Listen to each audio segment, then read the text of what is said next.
what so proudly we hailed at the twilight's last gleaming, whose broad stripes and bright stars through the perilous fight o'er the ramparts we watched were so gallantly streaming, and the rocket's red glare, the bombs bursting in air, gave proof through the night that our flag was still there.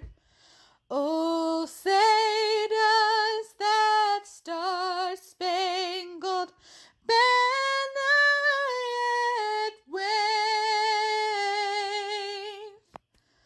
o'er the land of the free?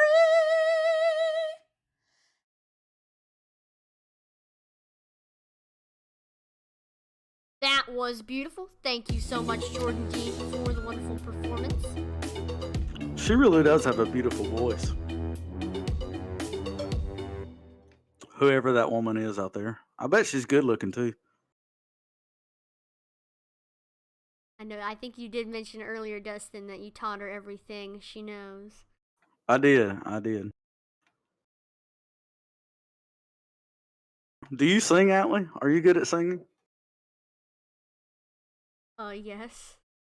Oh, you are. We might have to get you to sing one night. I'm the caller of the racing. I'm not.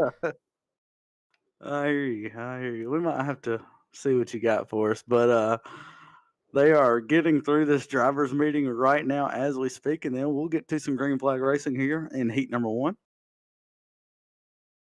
Just a quick recap of that. Be 15 laps per heat, 2 heats, obviously. Top 10 will make it through of each heat, and that's pretty much it. This is a pretty simple format as we've seen for the past few races. And here we go. We are gridding now for our first heat race of 2. And let's take a look at our starting lineup presented by Fort Worth Screen Printing. Got Heath Snyder with a good time of 54.164 starting on the pole. Christian Sanford is starting second. Anthony Cronover third. Outside of him, we have Dalton J. Martin. And then rounding out your top 5, we have Kyle Mays. 6th place is going to be Wyatt C. Martin. 7th is Matthew Baker. 8th place is going to be Austin Trompley. 9th is Hunter Parsons. And then outside of him, in 10th, we have James Morgan. 11th place, it's Jason Maines. 12th, Tom Mustakas. 13th, Dustin Koffel. 14th is going to be Jared Molsky. And starting last, but most certainly not least, we have Brandon Chuberko. Yeah, that's right. And if you remember correctly, Brandon Chuberko really good on Superspeedways here. So we'll see what he can do. See if he can get himself all the way from last to first, as only those top 10 will transfer to the feature. So 15 cars, only 10 make it. Atlee, not as big of a field as we've seen before, but still big enough to put on a quite of a show, And I think, for the most part, I think everybody's going to feel like they can make it, even on the last lap. With only 15 cars, I feel like everybody's going to feel like they have a good chance here. Wouldn't you say so?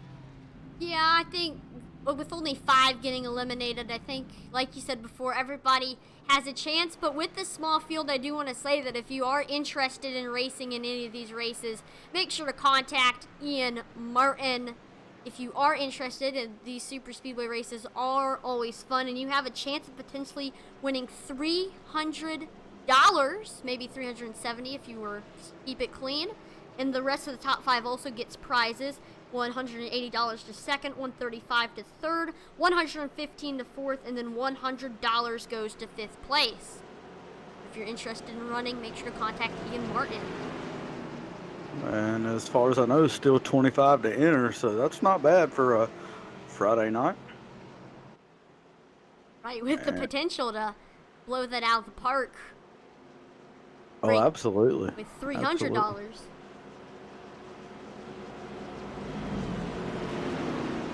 But those payouts are based on a full field that I mentioned. That's right. And I'll tell you what, I see some drivers here that really stand out for me. I know we've seen Christian Sanford a lot of times. He'll run up front. Anthony Cronover, we've had some shout-outs for him on Facebook. Even Dalton J. Martin, we've seen him not qualify several times. We've even seen him qualify up front and then not even start the race. I remember that was one week. Wyatt still made it in. Yeah, he still made it in, absolutely. Wyatt C. Martin, his brother. So it'll be cool to see if they work together as they start 4th and 6th right there, nose to tail. Bunch of names here that we are used to seeing in this series.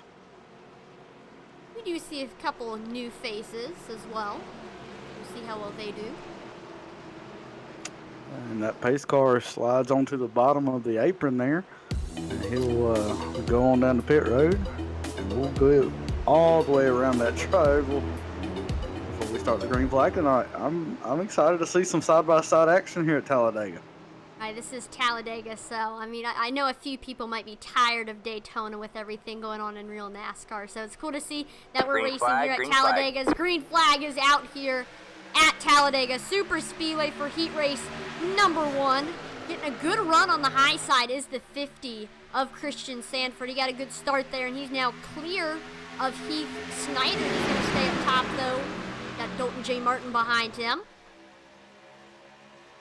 That's right, Christian Sanford. I thought he was going to get the run off the corner, but they just had a big momentum shake-up, and the bottom line seems to be more organized here on the backstretch of lap 1, and sure enough, Heath Snyder takes it back to the lead on the backstretch. Looked like something happened to make him check up top. I'm not sure what that was, though. Yeah, I didn't quite see that myself, but also a lot of it does have to do with Anthony Cronover giving a good push to Heath Snyder. We'll see if... Oh, and we're 3 wide up top. Chuburko and Moustakas, both are up there. Yeah, I hope we can see some more 3 wide action. You know, last week we had a situation where 3 wide really helped that outside, the way outside line out there for a couple of laps, and then it broke completely up. I think here at Talladega, if they get it going, we could see it. Maybe a couple, 3, 4, even 5 laps, maybe more. Somebody else went up there. Oh, they've got a strong run out there right now, making it all the way to second, maybe just a lead here off of turn 4.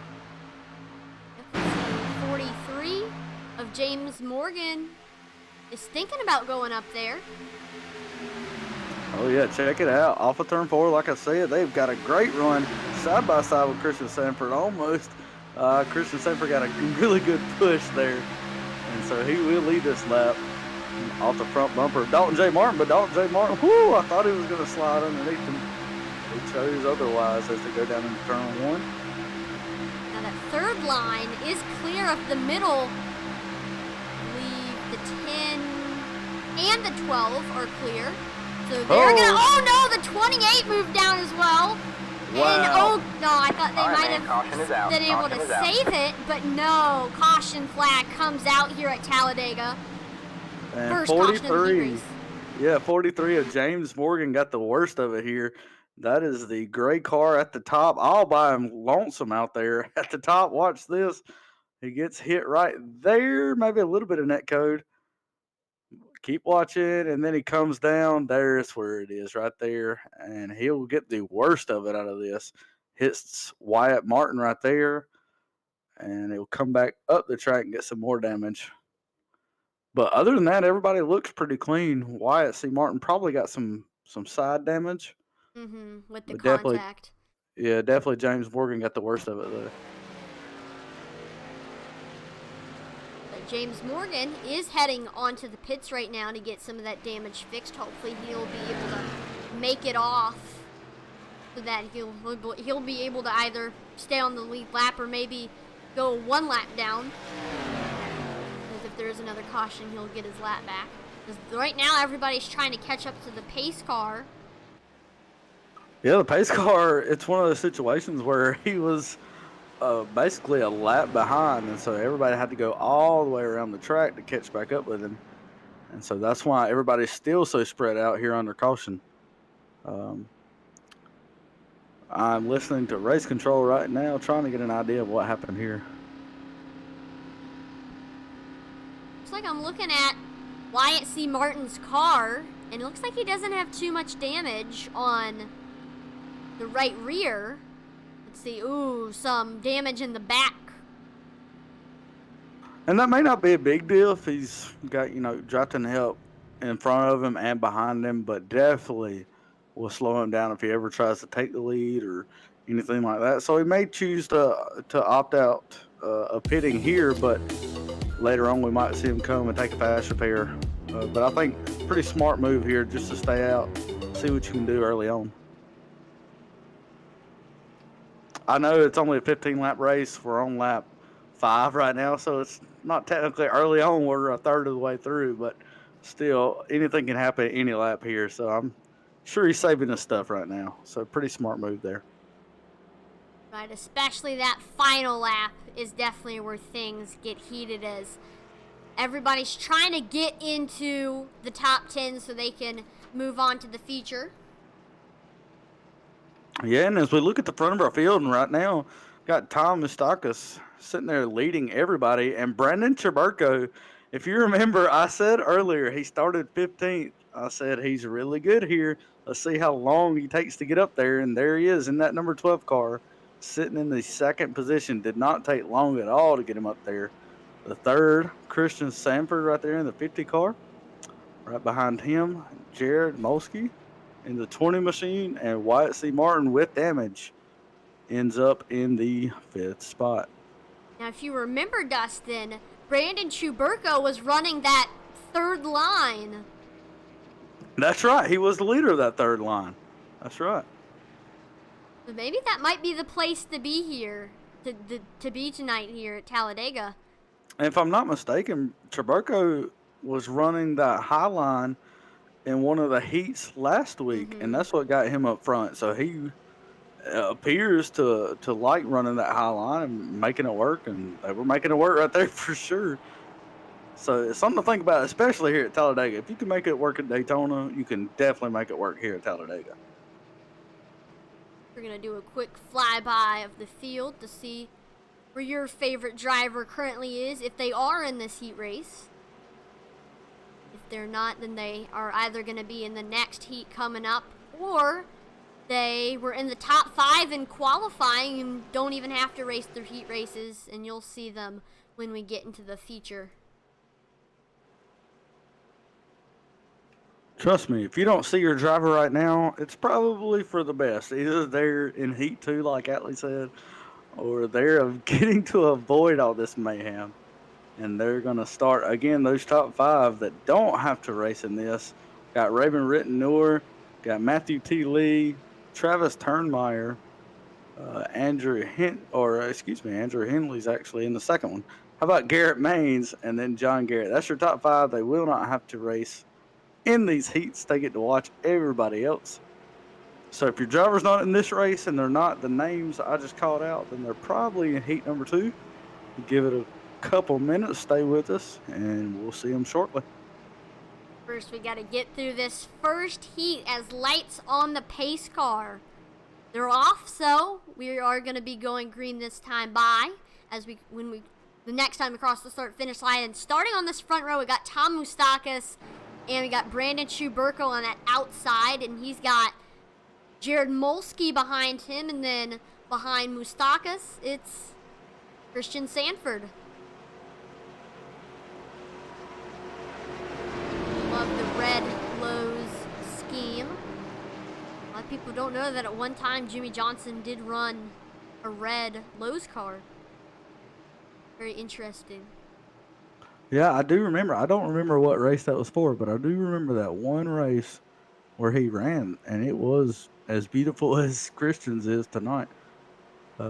But one thing I do want to point out, we talked about at the beginning of the heat race, is the Martin brothers were starting, bumper to bumper there. Well, now they're starting fender to fender on the side, or I guess quarter panel to quarter panel. Would be better if they start fifth and sixth there in row three. I always like to see how these brothers will handle each other when they get together. Kind of excited to see whether they're going to try to make room for each other and move up in front of each other to the point where they're able to push, or they might go their separate ways and try to get into the feature differently. We'll see. Yeah, I was about to say, I see them working against each other more than I do seeing them work together. So we'll see here as we get ready to go green flag racing. Atlee's going to call us down in turn one. All right, so pace car's in, and we are back green here at Talladega. Getting a good restart is the 10. He's got the 12 of Brandon Chuberko moving down to the bottom, pulling in behind him. There goes Molsky to the bottom. And the high side right now is non-existent as we enter the back straightaway. Yeah, really good move there by Chuberko and even Molsky, getting down on that inside line as quick as they could. They could tell no run was coming on the high side, so they just ducked down and made it work there as he's sitting in second instead of going all the way back like he would have. Man, you were right. They are single file for days back there. I feel like the top 5 are currently happy to run single file as they just want to save their car so they can make it to the feature and not have to sweat about it. I think that is true until the last lap. I think they want that pride. I think they want that hey, I won a heat race here in the Superspeedway Series. I think Brandon Chuberko is not going to be content there in a second, at least on the last lap. Now, the people who aren't content right now are the people from 9th place to 13th. That's Jason Maines, Heath Snyder, Kyle Mays, Matthew Baker, and Dustin Koppel. They're either trying to hold the people behind them off so they can't get into the top 10, or they're trying to make their way into the top 10. If you remember, Atlee, Wyatt C. Martin was in that last accident and he got heavy damage. It must have been more than we thought it was, because he is currently about 6 seconds off the pace, sitting in 14th. So just keep that in mind as well. Uh-oh. Yeah, he's way back there by himself and really off the pace. He must have had more damage than he even thought. So if he can get a caution, like you said, and a fast repair, he'll be good to go. But my goodness, he is losing a lot of time now, 12 seconds behind the leader. Yeah, and again, if caution does come out, he'll be able to catch back up. And definitely, if I were him, I'd go into the pits and get the damage fixed. Of course, you don't want to go in now, or else you'll lose a bunch of track position and go a bunch of laps down. So see how he handles this situation. Here comes the high side. Brandon Chuberko moves up there. Ooh, almost lost it there. Oh, 28 of Jared Molsky gets into the 50 of Christian Sanford. When Brandon Chuberko moved up, it almost forced the 28 out, and there goes Brandon Chuberko taking the lead there. My goodness, it looked like Chuberko almost got turned by Molsky there on the high line as Tom Mustakis now goes up there, and he's going to try to make that outside line work. Man, we have got a battle. I thought everybody was content, but that content just went out the window here as that outside line has all the momentum now. Well, Brandon Chuberko goes down low. Tom Mustakis. There's so much going on, Atlee. Man, this is getting intense here during this heat race number 1. As we now have Jared Molsky as the leader of the high side. Again, he's got Hunter Parsons, who knows how to get it done. He is he's got 1 win on his belt, so he's pretty good here at these super speedways. He's behind Jared Molsky. We'll see how well they are able to work together.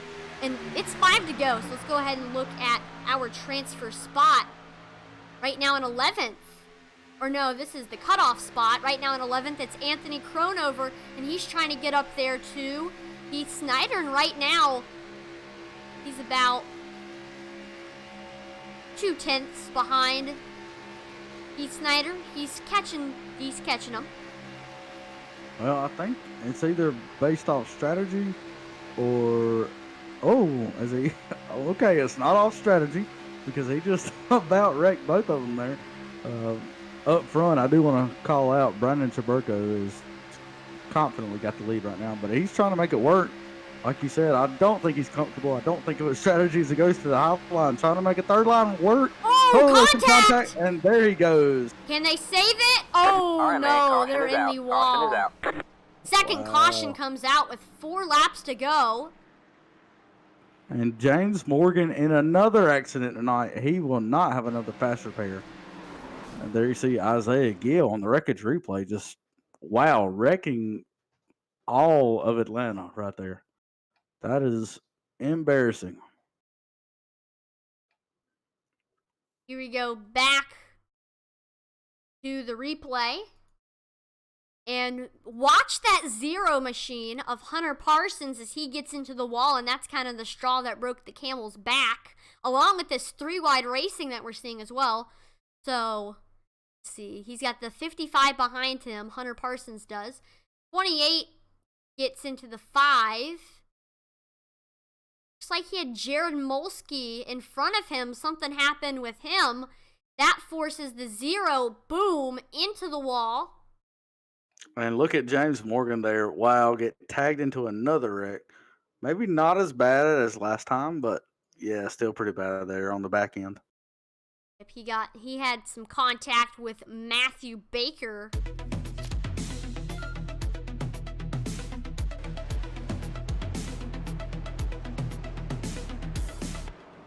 We will have our first green-white checkered attempt here when we do go back green.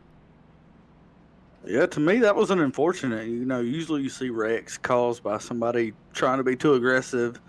It doesn't really look like anybody was trying to be aggressive there. Just, unfortunately, 2 cars came together there that was really trying to get to the same spot. And I hate to see it when it happens like that. But like you said, we're back at the front. Brandon Chaburka is your leader. It's funny. He started 15th, now up first. So who's your top mover? That will be him.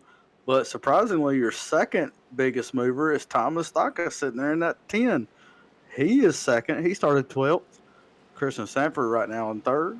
Austin Tremblay, who we haven't mentioned tonight, made his way up to the 4th spot. And Jared Molsky in the 5th. We have a bunch of people on pit road. Hunter Parsons, Matthew Baker, Dalton J. Martin, Wyatt C. Martin, and Anthony Cronover all are on pit road. See who wins the race off. Let's see. Gonna be Hunter Parsons. Got Anthony Cronover getting into a stall. He does a reset as Matthew Baker is able to pass him. So Cronover's 3rd off. Then we got both of the Martin brothers heading off of pit road. Like Dalton let Wyatt go by him right before both of them exited off of the pits. They wanted him to be the leader of themselves. Yeah, that's one way to put it. So move Christian Sanford in the second. I thought Thomas Stackus was there behind him. I don't know what happened there. Like Brandon Chuburko is upsetting the natural order. He's currently trying to... He was in the pace car a little while ago. Well, that happens from time to time. He's watched Days of Thunder 1 too many times. There he is. He's got his nose in the back of the pace car. I don't know if Mr. Burdine is too happy about that, the driver of the pace car there. But, wow, nevertheless, we get one to go this time by, and that will put us with 2 laps to go in heat number 1. Right, I'm excited to see how dicey everything is going to get as everybody is trying to get into the feature. We have 14 cars on the lead lap with James Morgan a lap down, so 4 people need to get into the top 10. That's Matthew Baker, Wyatt C. Martin, Dalton J. Martin, and Anthony Cronover. And we will watch from the view of Matthew Baker when we restart. He is in 11th. He's got to get by Hunter Parsons if he wants to get into the feature. And he's got to protect it from everybody else who's trying to get in to the top 10. Yeah, for whatever reason, Atlee, I thought it would be calm, and I thought, hey, you know, there's 15 drivers, there's 10 transfer spots, maybe, you know, things will be calm. But I really feel like it's just made it all that worse. There's only 5 drivers that won't get it, and nobody wants to be one of those 5 drivers. So maybe the intensity is even more than usual here tonight at Talladega. Right, because there's so, I mean, again, these people paid $25 to get into this race, and they might not even get to race in it. So I would work my butt off to try to get into the feature. We'll probably Absolutely. see everybody. I think the danger zone right now is from 9th to 13th. Dustin Koffel to Dalton J. Martin.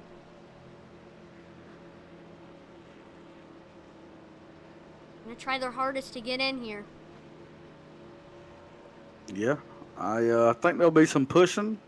I think there'll be some shoving. Hopefully there won't be any wrecking as we come to our first attempt at a green, white, checkered. Remember, we do have 3 attempts if need be. Hopefully we won't. Hopefully we'll get it taken care of. Right here on number 1, that pace car lights are off, so we're ready to get going here. We're just waiting for them to get out of the way. I tell you what, these guys back here, 14th, 13th, 12th, even 11th, they're on your screen. I'm telling you what, they're starting to get nervous here at Talladega. And I'll tell you, even if you're in the 10th, 9th, 8th position, I'm nervous. To be honest with you, there's no safe place here at Talladega, but if I'm Brandon Schaberk, if I'm Christian Sanford, I'm feeling at least comfortable up on that front row. I do want to mention this. Thank you, Owen Weiss, for sending 20 stars. That is greatly appreciated, and hopefully you're enjoying the broadcast so far here at Talladega.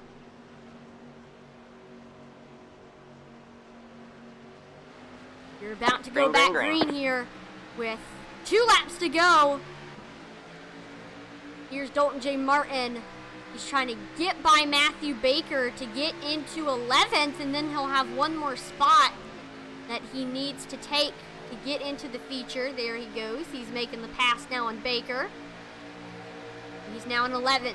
All he has to do is pass that Dustin Koffel machine in front of him, and he'll be in 10th place, but he's got Anthony Cronover trying to make a move on the outside. Dustin Koffel's trying his best to block both of them from coming. They might wreck each other here in a minute if they're not careful. If they do make it across the start-finish line, even if they do wreck, no caution will come out. They need to make it past the start-finish line if that is going to happen. The intensity's picking up front, and I don't know why. These guys are all safe. Just run around the track a couple of times, boys. Stop messing around up front. Yeah, I mean, this is nuts here. As Dalton J. Martin's trying everything he has. He goes to the outside to try to get around Dustin Koffel. Yeah, I was just saying, big check up there. That'll give Wyatt C. Martin the advantage that he needs. There you go on the outside. He's got to run. He's going to make it happen. He's passed him. He might get up there to the top 5 before this is over. So now in 11th, it's Anthony Cronover, who's trying to get by Jared Molsky. He's going to help Wyatt C. Martin there. Try to push him a little bit on the high line. Going to get behind him here. He's pushing it. This is coming to the finish here. There goes. So he's side by side with Molsky. Oh, and they wreck in front of them. He's going to make it, though. And Anthony Cronover is going to get that final transfer spot. But, oh, no.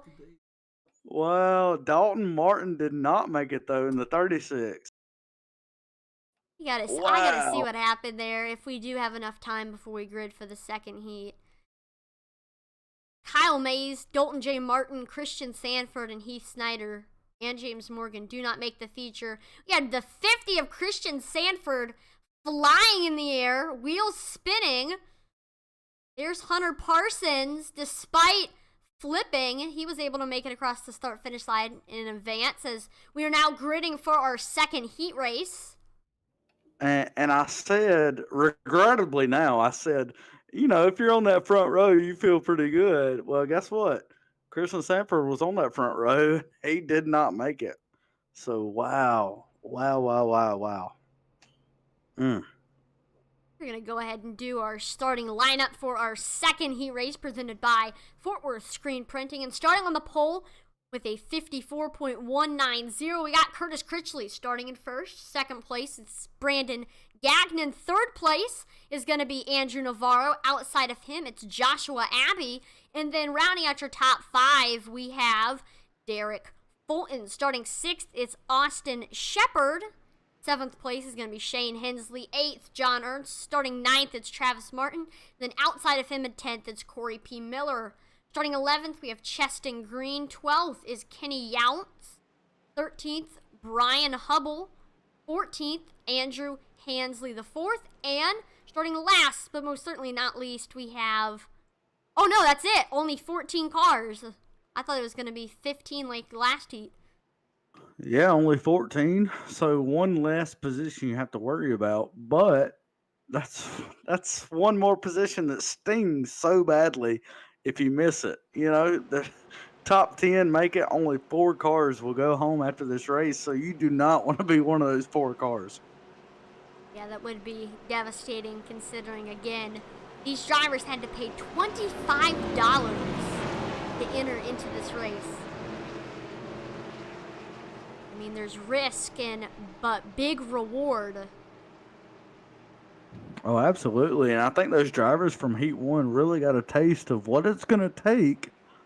Maybe a little luck, but what it's going to take to actually make your way into those payout positions. Especially Christian Sanford, I feel so bad for him. He was sitting there on the front row in that final restart, sitting there with a chance to win even that heat, and it all just came to a horrible end there in the tri-oval. So it does take a little luck here as well.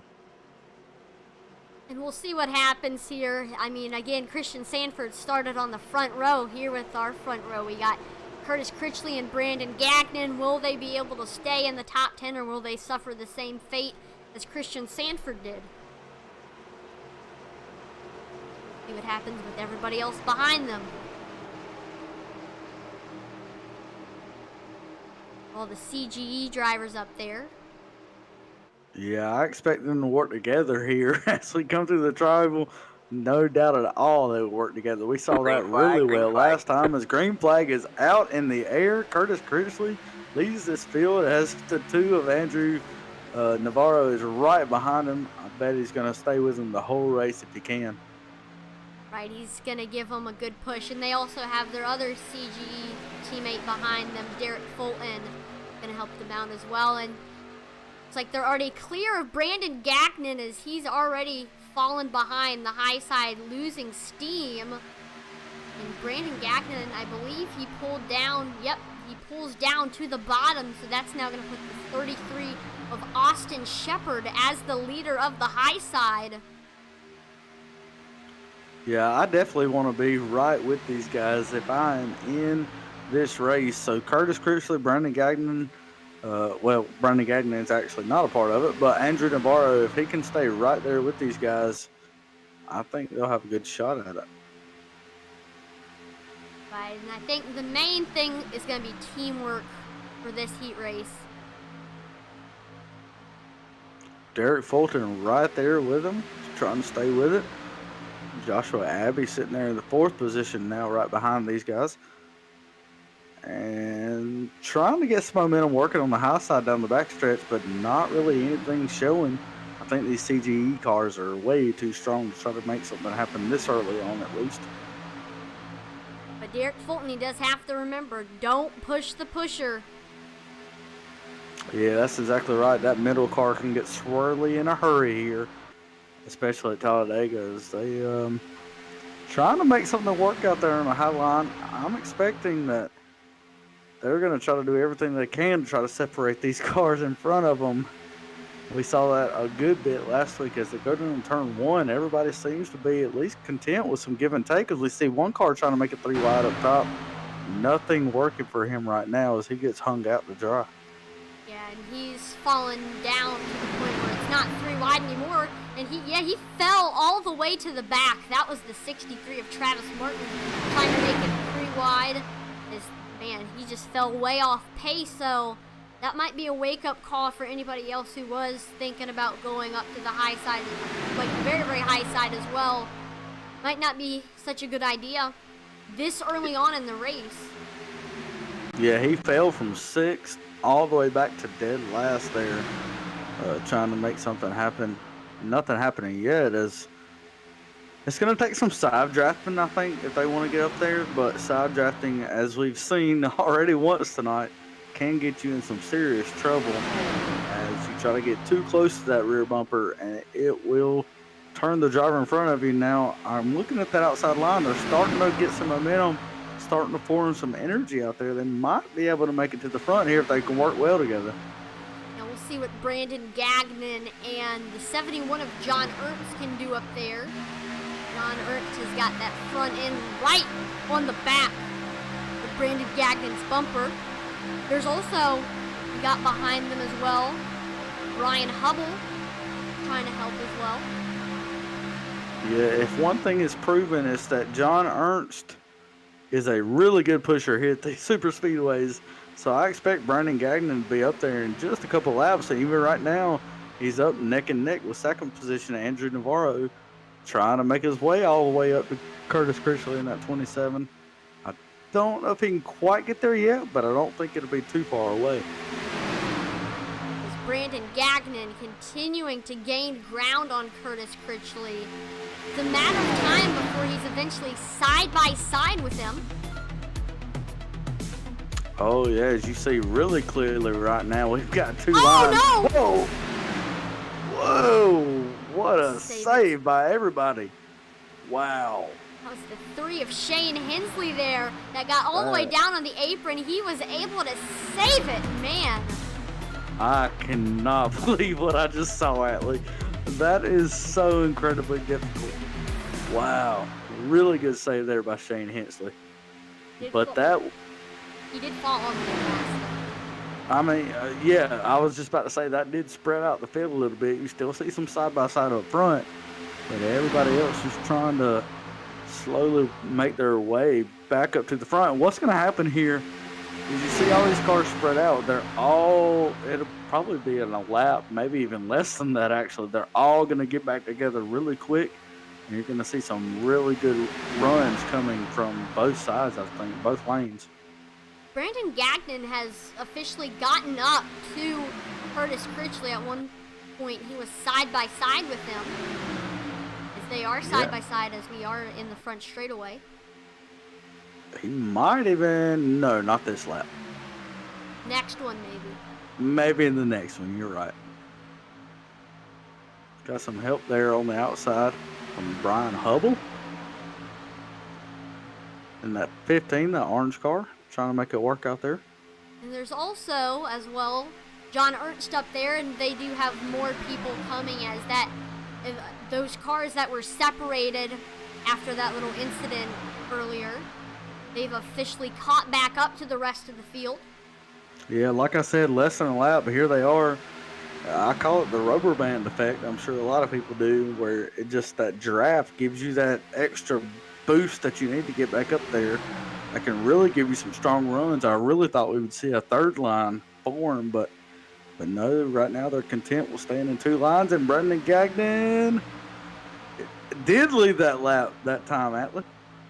Impressive by him, able to lead that lap, and we'll see if he eventually can get clear of Curtis Critchley. That's going to mean that 71 of John Ernst is going to have to give him a very good push if he wants to get up there to the front. Oh, looks like somebody is making it 3 wide.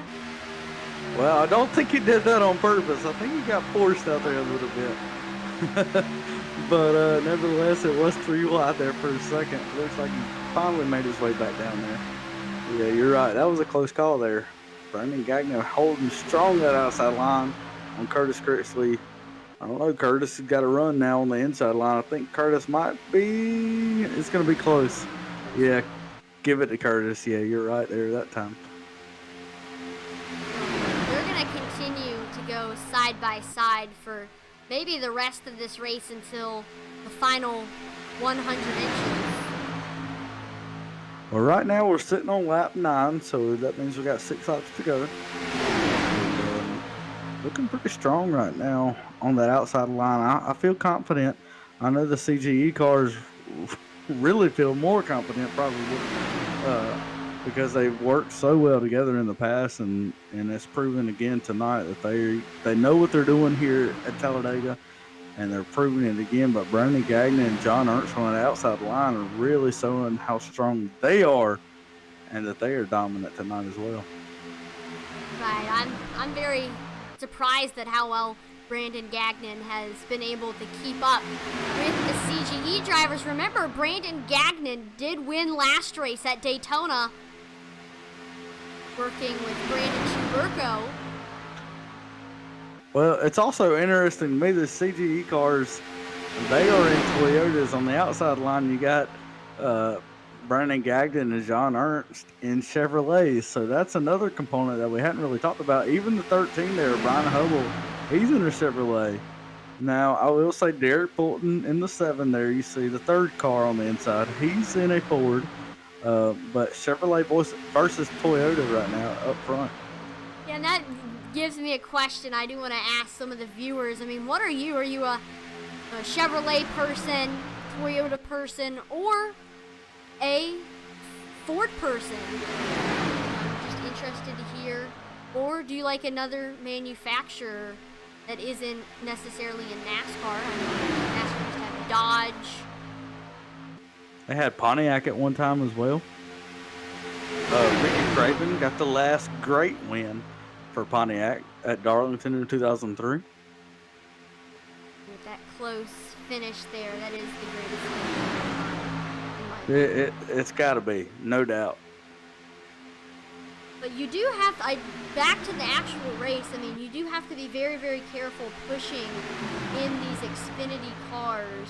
And I know, Dustin, you've raced in these before. How much does that affect bumping and drafting? Well, I'll tell you what, it's definitely, obviously, anybody who's raced in iRacing for more than a couple laps here will tell you it is detrimental to push if you're in an ARCA car. Detrimental. It will spin you out on a single touch. But here in these cars, they are surprisingly pretty steady. Definitely the trucks and Cup are the most steady. And these are a little bit looser. You can definitely get somebody sideways if you're pushing too much, especially in the corners. But I tell you what, these really don't get the runs as much as you see in Cup and Truck. And so that's probably what we're seeing here with Brandon Gagnon and John Ernst on the outside line. They're not getting that run. Usually we see that run prevail on the outside line, and that takes the outside line right to the lead every time. They're having a harder time here tonight, and I've talked about that before with these Xfinity cars. They just don't get the runs that the Cup Series does. And I don't know what it is. I'm not smart enough to know what all that means. But I do know that, like you see tonight, the outside line is just not getting it done as opposed to what we see in like the Cup Series. That's all I'm saying. Now, looking back at the actual racing going on right now, we're officially looking at right now the driver in 11th, Andrew Hansley the 4th, as he's trying to get into the top 10. As earlier, just a little while ago, he was passed by Travis Martin, who was currently in 10th. And he's also trying to hold off Kenny Younts and Shane Hensley behind him. Here comes Younts getting a good run on the high side.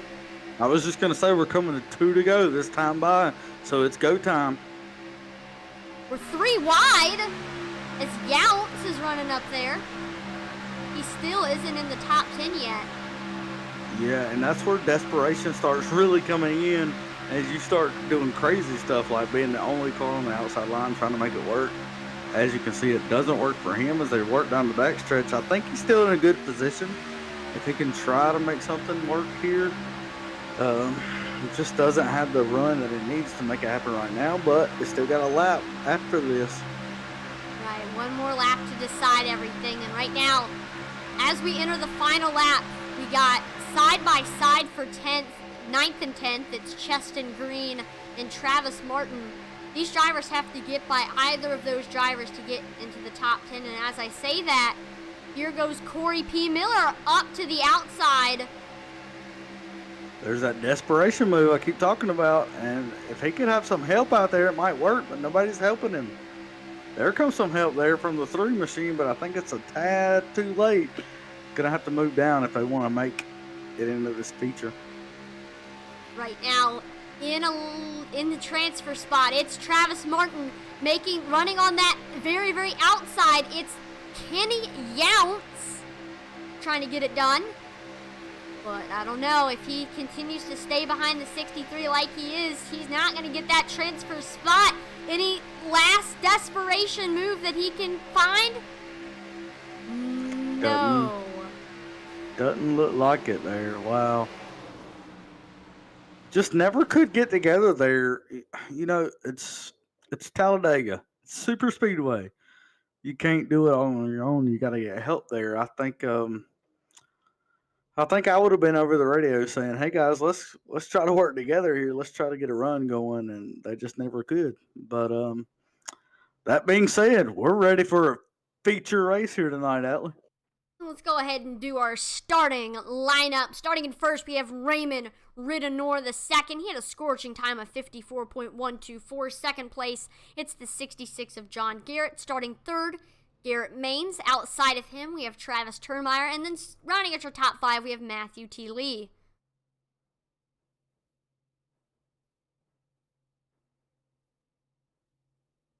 Sixth place, we have Brandon Chuburko. Seventh place is going to be Curtis Critchley. Eighth place, we have Matthew Baker. Ninth, got Brandon Gagnon. And then rounding out your top 10, Austin Trombley. 11th place, Andrew Navarro. 12th, Jared Molsky. 13th place is going to be John Ernst Hamustakas. Starting 14th, and then outside of him, we have Derek Holton. Starting 16th, we have Jason D. Maines. 17th, Brian Hubble. 18th, Wyatt C. Martin. 19th is going to be Austin Shepard. And then rounding out your top 20, Dustin Koffel. 21st, we have Joshua Abbey. 22nd, Hunter Parsons. Starting 23rd, we have Travis Martin. In that 28 machine, Anthony Cronover starts 24th. And then Cheston Green is going to start 25th. So it makes 25 cars. You know, we've been watching heat number 1, heat number 2. We've been watching the top 10. But guess what? Now it's even less than that. We've got more cars than we've had all night, 25. But only 5 get paid. So you want to talk about pushing and shoving? I think we're about to see something here at Talladega. Oh gosh, I mean, it's going to get crazy here. Again, $300 is on the line, but you might not want to do too much pushing and shoving, as the driver with the lowest incident count will be getting $70. And I will say, for these drivers that have made it to the feature, congratulations. But your work's not done. Like you said, there is some money up for grabs, and also we haven't seen a big one at all tonight. We've seen a couple incidents here and there, but we haven't really seen a multi-car accident that we're used to seeing here at Talladega. So is it coming? Potentially. I can feel it. It's coming. Definitely. I think we'll see it here. Hopefully not too soon, as we don't want to rid drivers of their potential, win, but could be pretty happening here, or it could be happening here pretty soon. As there goes the pace car onto pit road. Here we go. Front row, Raymond Ridenour II, John Garrett. Here we go.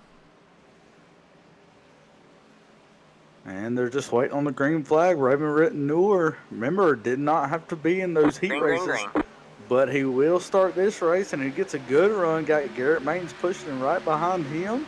John Garrett on the outside line. I think the inside line with Garrett Maines pushing Raymond will prevail, and it does right now as they head in turn 1.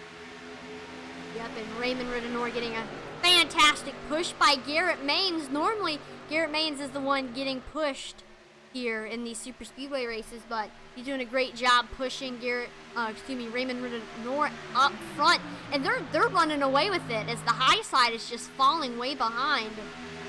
I was just about to say they gone. Well, as I say that, Garrett Maines takes to the outside line. He's got the 0-1 there pushing him, or excuse me, the 0-4 of Matthew T. Lee there pushing him. Got John Garrett now behind him. That's a strong outside line. Garrett Maines, Matthew T. Lee, John Garrett, and even the 12 of Brandon Chaburka. That outside line has got nowhere to go except to the front here. That's some big names there pushing. Yep, and there goes Garrett Maines to the bottom, but Matthew T. Lee stays up there on the top. He's now getting pushed by John Garrett. As I mean, if Matthew T. Lee and Garrett Maines can get together, it's going to be hard to beat them. Of course, we did see them get beat last week with Chuburko and Gagnon working together, but most of the time, I mean, it's hard to get by those two. Yeah, that's right. But also I want to mention down there you see in your screen on the right side, Curtis Crucially in that 27. He's been up here all night. He's a part of that CGE team. And I don't know. Well, I don't know currently as of now if he's still the points leader, but he has been the points leader for a majority of the season here in the Superspeedway Series. I wouldn't count him out for sure. I will tell you who currently is the points leader, and that's Garrett Maines, who has 2 wins. Justin Metello is second in points. Matthew T. Lee is third. You were pretty close. Curtis Critchley is currently 4th in points, and then Brandon Gagnon is 5th. Yeah, I do remember he was just the leader a couple weeks ago, or at least 3 or 4 weeks ago. I don't remember, but I do remember he was the points leader. So just wanted to point him out there that he does know what he's doing around here. As Matthew T. Lee still holding steady on that outside line. John Garrett pushing him, trying to get to the lead here. Back to Garrett Maines being pushed by Raymond Ridenour. Looking good right now on the outside line. They have a run. It's neck and neck with Garrett Maines, but that inside line just pushes ahead for right now. Is Brandon Chaburko getting pushed on that outside line? It might be falling back here, and he does with no help out there. Now, while we do see a little break in the action, I would like to formally announce that you, Dustin, the People's Champ, will be our podcast guest this week, and I'm really excited about that. Well, yeah, I'm as well. Got the invite if I would like to be a part of it. Absolutely, I would. Go talk for an hour. Heck yeah, I love talking. So I won't give you any racing advice that way. I'm sorry. We'll come up with some Q's, and you better have some A's. That's right. I'm looking forward to it, everything. I'm looking forward to getting to talk to you guys. I haven't really sat down and talked with you without some agenda, some race, some broadcast call or anything like that. So that's really what I'm looking forward to the most, is just getting to know you guys more as we see some great 3-wide battling here more toward the back of the pack. Yeah, we were looking at what's going on up front, but let's just take a quick gander at what's going on back here. We got Brandon Chuburko, 54 of Travis Turnmeyer, and then the 5 of Matthew Baker. But really, let's pay attention to that third line up there. Chuburko, Mustakas, and then the 45 of Jason Maines. We'll see if they might get some steam up there, and maybe some drivers in that middle lane, like maybe Derek Fulton or Andrew Navarro might go up there and help them. Right now, the outside line has the momentum up front. Matthew T. Lee led that lap, and he continues to lead. Garrett Maines finally catching up to him on the inside line, neck and neck right now. I think as they come off the turn, Matthew T. Lee will prevail here, and he does. Got John Garrett pushing him strong right now on that outside line, and he takes the lead, but he stays in front of John Garrett. Does not go down in front of Garrett Maines. Now he does into turn 3. The new leader, Matthew T. Lee. Ooh, him and the one machine got a little bit wiggly there on the bottom. Yep, Garrett Maines. Oh no! Whoa, no! John Garrett around in front of the whole field. Didn't we say there would be a big one early here? We did say there was going to be a big one. Caution flag is out. First caution of the night here. And whoa, spinning around. Wow, that was crazy. As you saw John Garrett just fill up your screen in that Fort Worth screen printing 60 machine. And we'll take a look back at what happened here. Watch Brandon Chaburko there in the 12 machine. You got John Garrett below him and the 2 of Andrew Navarro. Try to see exactly what happened here. Andrew pushing good in that middle lane. I don't see anything yet. Nope, here it is right here. Garrett Maines moves up to the high side. And coming off of Navarro's front bumper is Garrett. And then Garrett moves a little bit too much up the track. And gets into Chaburko. Well, like maybe John Garrett thought he was maybe clear of the 12 there, but obviously wasn't. There goes everybody trying to avoid it. Well, I said it was a big one, but doesn't seem to. It's not too big. Oh, maybe. Oh, I will say it looked a lot bigger live when we were in that in-car camera, but really only about a 2 or 3, maybe 4 car incident.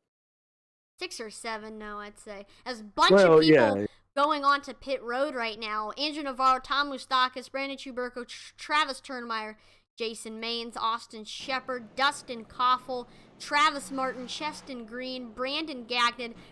Pretty much the whole field all going onto pit road. 8 drivers stay out. And race control letting John know, yes, that was on you, John. Unfortunately, it was one of those deals. Yeah, and hopefully he can just go down into the pits, get the car fixed, and go back out there and try to get back up front. Yeah, it's not a huge deal, but nevertheless, it's a disadvantage to be on. I'm sorry, I'm listening to just the chatter here. It is crazy. Yeah, after a wreck, I mean, the iRacing chat goes absolutely crazy.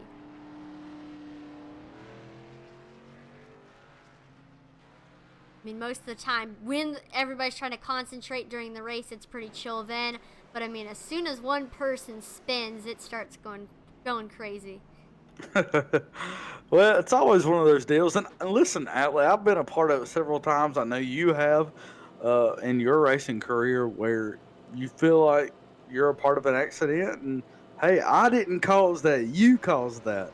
It wasn't my fault, you know. And then you look at it later that night and you're like, yeah, that was probably my fault. It happens all the time, especially here in iRacing. And so, yeah, that's what's happening right now on the radio. Right, I definitely feel like it's very important. I personally do this after one of my races. I watch the race back and see like what things I could have done different in the situation. How can I improve on that? And definitely, again, watching the replay, especially of like a key moment, like an incident, like that last one. Yeah, exactly like that last one. Yeah, you're right. We're doing a quick flyby of the field to see where your favorite driver currently is at. Don't forget, on Facebook, let us know who you're pulling for. We don't know who you're pulling for and who you want to be updated on unless you tell us. And so please take a second, just comment who you're pulling for to here tonight at Talladega. Do we have any so far? That's kind of why I said that. Not really. We have a lot of people talking, but no shout outs. And so if you don't shout out who you're pulling for, we don't know who to update. So please take a second, like I said, and just tell us who you're pulling for. Even if they're in like 23rd or 24th, we still might update and say, hey, I don't know, Travis Turnmeyer's in 23rd place. He's trying to catch back up to the field. So again, let us know who you're pulling for. Or maybe try to make a prediction on who you think is going to win. Yeah, that's exactly right. It is a prediction because anybody, as we saw, especially in that heat number 2, anybody can be sitting there ready to win in the tri-oval and then get taken out, or you just don't know. We saw last week that heat number 2, man, half the field wrecked, and a driver who we wasn't even expecting to be in the feature came around and took that final transfer position. So yes, it can happen, even if your driver is in 23rd, like you said, Atlee. Either way, that pace car lights, you look ahead there out of the screen of Matthew T. Lee, and its lights are off, I think. Yes, Jeff's lights are off, right? So he's going to be coming into the pits this time by. That's exactly right. Which means we're about to go green flag racing. We're on lap 9. We'll restart on lap 10, which means we only have 21 laps to go here at Talladega. And we're going to currently watch. If you take a look at your bottom right corner of your screen, you can see how fast Matthew T. Lee is going, and then also what gear he is in. Right now he's in second gear. That's commonly the gear that you're going to be in while pacing. And take a look. When the speedometer goes up, there you go. Speedometer starts speeding up. This green flag is back out here. There's Barney waving his flag. And we now switch into third gear. And watch how quickly it'll go red, and then he'll just change it. I think he'll leave it a little bit longer here in third, and he did as he went up to third. And right now he's got the lead on Garrett Maines. So that's what it looks like when you're leading a field here at Talladega. Nobody around you. It's quiet. It's peaceful. But you can't see it on your screen right now, but I can see Garrett Maines is there. He is right beside him, and I think here in a little bit you might see him out the front windshield, because Garrett Maines has got a really good run being pushed by Matthew Baker right now. And also one thing that the viewers can't see as well is the fact that in the top of Matthew's screen on his iRacing, he has a little mirror that shows him exactly what's behind him. As there's a little peek of the Goodyear tire sticker above Garrett Maines' tires. Well, if you stay in this view, I think you're going to get a really good view of Garrett Maines here shortly, as I think off the backstretch, Garrett Maines is going to have that run, and he might take the lead as he's being pushed really good right now by that Coca-Cola machine of the 5. And there he is right there on the right side of your screen. I think Garrett Maines might come down in front of Matthew Lee here, heading into turn 3, or at least there he is coming right down in front of him. And so that's our view. That's what it looks like, the racing, iRacing. So if you've ever wanted to know what it feels like, you're feeling it right now. And again, Garrett Maines getting up into the front, so go ahead and look back. And Matthew T. Lee goes up to the high side. Yeah, let's get some view on what's happening here. So Garrett Maines tried to block Matthew's run there, and it didn't work out so well for him, as he had to go back to the low side. He's now being pushed by Curtis Critchley on that inside line, but Matthew Baker, who pushed Garrett Maines to the front, is now pushing Matthew T. Lee. All it was a big old shakeup. Essentially, Garrett Maines went from the top to the bottom, and Matthew T. Lee went from the bottom to the top, but everything else stayed the same. Right, still Curtis Critchley is pushing. Matthew Baker still pushing. We do have some, I believe it's 3 wide. They might be 2 wide after a little while, but John Garrett tried to make it 3 wide. And as I say that, Brandon Schuberko goes up and makes it 3 wide. And we talked earlier about how much he likes that outside line, and there he is trying to make it work again. Currently got no help out there. And he's just going to fall way back to about 14th. There you go. Oh, he's got one up on the apron there. He saves it. falls back in line. As look at that outside line. That outside line has such a run. Matthew T. Lee on Garrett Maines, but in turn 3, catches right back up and pushes ahead even.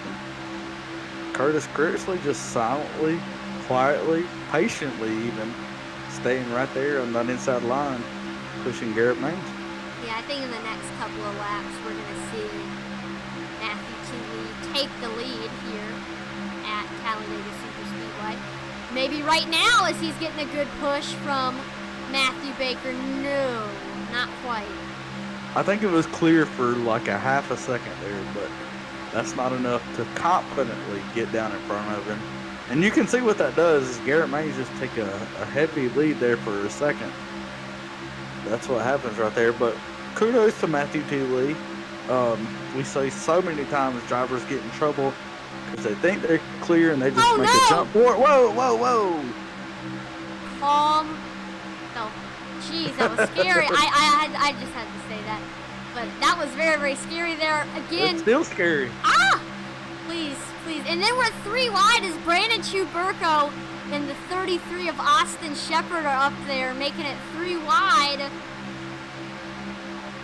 Wow. And this is about as scary as your average horror film right here for a racing fan. Well, I will say Brandon Chuburko, he likes making it scary with that third line. But he's making it work right now as they're slowly creeping along. They're sitting on that third row and trying to make it even further ahead. If they can get some help out there, guarantee you they'll make it work. They're running along there. I mean, if they keep it up, they're going to eventually get up there to Matthew T. Lee. But I don't think, normally if I'm going to start that third line, I'm gonna want like 3 or 4 cars. They only have 2 cars up there, so there's only so much that they're going to be able to do up there. See if anybody else might go up there to join them. Yeah, Austin Shepard helped him for a little bit, but then he just couldn't stay with him, and there you go, Brandon Chuburko down. Oh, whoa, tried to get in line, but not having any of it was a 13 of Brian Hubble. He just booted him out there, and even Brandon Chuburko coming on the radio saying, "What was that, dude? Why are you doing that?" And I don't understand it myself. Could have been patient there, but either way, we are halfway right now. Lap 16, 15 laps to go here at Talladega. Since we're halfway, we're going to go ahead and do the pump up the intensity so you can see the signs, the sounds and sights of racing here at Talladega. Here we go.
The intensity, we saw a crazy save on that 15 of Austin Trombley in front of Wyatt C. Martin. he was able to save it, as we saw that lap car, Raymond Ridenour, get lapped there. We were sitting there talking about it off camera there, and we could not believe that everybody saved it. That was super crazy. But Garrett Maines holding off Matthew T. Lee until that, I guess, pass you want to call it, more of an aggressive takeover. As Matthew T. Lee now fights back on the inside line and Garrett Maines on the outside line. This time, Matthew T. Lee will lead that lap. Yeah, those two have been just flip-flopping. Somebody's on the bottom, then the other person on the top takes the lead, and then the other person goes back up. It's been a little bit of a back and forth, but Brandon Chuberko is dipping his feet back into the water again, this time with the 63 of Travis Martin behind him. We'll see if they can finally get a successful run on that third line, as the one machine of Garrett Maines was so close to being clear. I was about to say that he was clear, and then if he would have came down there, he would have went right across the O4. Well, if it's based off anything we've seen tonight, it's that Matthew T. Lee or Garrett Maines will not win this race. It'll be somebody completely random because there'll be a late race crash. But I hope that's not the case. Of Brandon Chuberko really making it work now on the outside line. He's got some help back there. What he's been waiting for all night is finally there. I think if they can make it happen, it'll be on the backstretch here. They can probably get a run. Next lap. I don't know. They've got to push. Well, yeah, you're right. You're right. Not quite there yet, but they've got the 33 there. Austin Shepard, he's there trying to make it happen.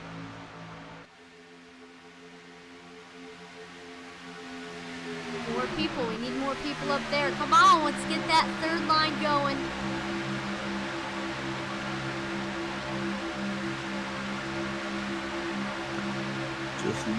There's the run we need. There you see, he's actually pulling ahead of second. Matthew Baker there in the 5, now neck and neck with him and Curtis Critchley.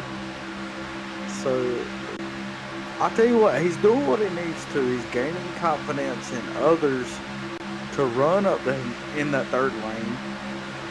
And, whoa, big checkup on the inside lane. Wow, the 5, Matthew Baker and Garrett Maines both come down. And look at Brandon Chuberko. Oh, no, wow. yeah, Oh, no. that was Caution is out. Travis Martin there. At least him involved. I don't know if too many others got involved here. I'm trying to look here as we bring up the record replay. You see Isaiah Gill now just taking out the field at Atlanta. That makes me happy. What? Oh, yeah, absolutely.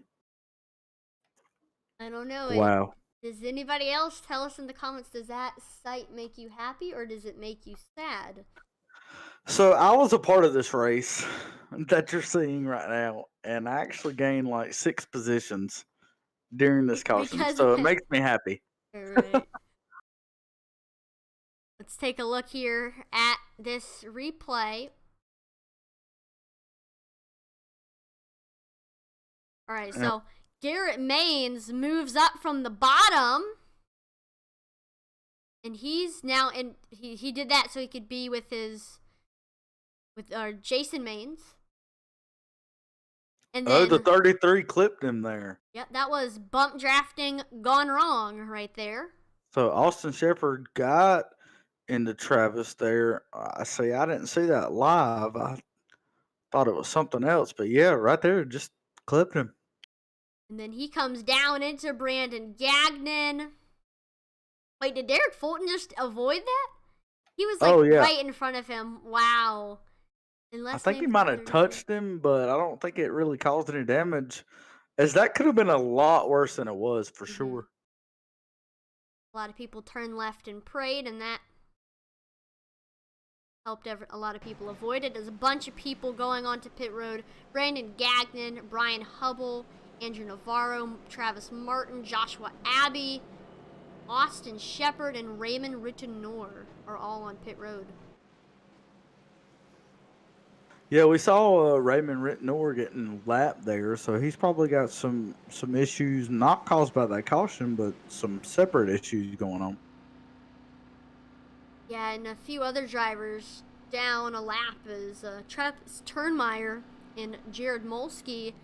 We're going to take a quick fly by the field as looks like, I believe, Travis Turnmeyer got his lap back. And as we make our way through the field, we are close to lap 30 here on lap 24 right now as they come off of turn 2 onto the backstretch. So about 7 laps to go here at Talladega. And as we continue around the track, that'll only get less and less, obviously. But Austin Shepard was the cause of that caution, according to race control. Yeah, he'll get 33 Coors Light car. right. He'll get that EOL, and not a huge deal like we said before, but definitely a disadvantage as he have to now make your way through everybody if you still want to get in one of those payout positions. Man, really good saves by a lot of people tonight. That's one thing I've really gotten. Still not a huge wreck, so I'm sure it's coming. Yeah, the big one. Let's see. I'd say 2.5 laps to go is when we'll see it. 2.5. So on the back stretch with 3 to go. Yep. Okay. Okay. Fair enough. I'd say in the waning parts of the backstretch, right as we're entering turn 3. Wow, that's very specific there, Atlee. I don't know. Specific might be correct. Touche. As you see them start to double file, it usually means we're getting the 1 to go this time by. That means we'll restart with 5 laps to go. I don't know. Would you enjoy this if we had like the Intensity Broadcasting betting network where you could make your picks? So explain that further, please. Well, I think we'd include all the drivers that are entered, and basically you could just say, I think they'd probably give like everybody like the same amount of chances. Maybe adjust the odds depending on their success from the previous races and some other factors, and then you can just make your picks. There can be other things like what lap will be the first caution, what timestamp does Intensity Broadcasting do, pump up the intensity, that kind of stuff. So I have a couple questions. One being, could I do that? Could I enter that as a broadcaster? But yes, sure. Like, yeah, if we're making this, I definitely want to be a part of it. And yeah, I think it could totally work, Atlee. I think I don't know if it's necessarily legal, but yeah, we could definitely make it work. Yeah. We'll just stick to doing it on the broadcast right now, but maybe in the future, stay tuned. Maybe in 2022 we'll have that. We'll keep it on the download. Check your DMs. Now so Dustin, I don't have the race chat pulled up, but you do, and listening to the race chat is always interesting because some drivers are more chatty. So for example, who is your radio sweetheart? My radio sweetheart? Well, I only have one sweetheart in life, and that's my beautiful wife, my smoking hot wife. But I guess my radio sweetheart would have to be John Garrett. He's been the most vocal tonight on the radio. He's sitting in the 7th spot right now, so pretty good. He's in good position here, let's just say that, on the restart. Like I said, 5 laps to go. Here we come.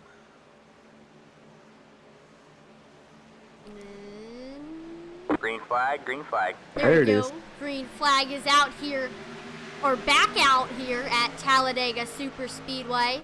Got Matthew Baker on the bottom, Garrett Maines on the top.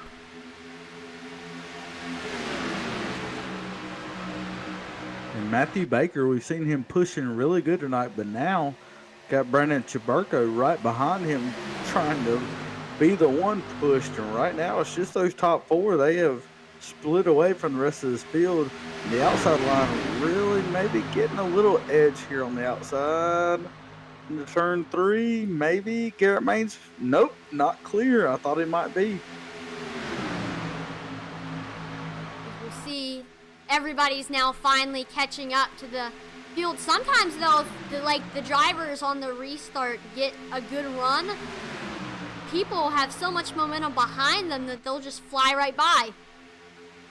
Yeah, that's right. You see Garrett Maines flies right by the 5 machine. He'll lead that lap. Matthew Baker trying to make it work on the high side, but look at that just momentum and organization on the outside line. Matthew T. Lee pushing Garrett Maines now. I think he'll get the momentum on the backstretch, and he might even clear the 5 machine going down into 3 here.